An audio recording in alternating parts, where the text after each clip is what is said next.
Welcome to Zisodel TV. Kindly subscribe, share, and like for latest updates and news. Welcome to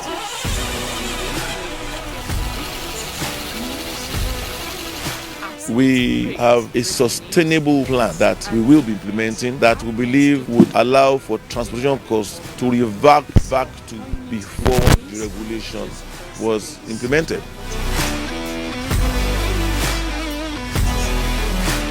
The Energy Transition Plan is a plan that allows us to migrate from depending on PMS or diesel to power public transportation and begin to migrate to using CNG or EV.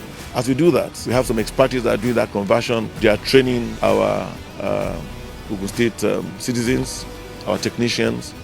So we are also creating employment by so doing.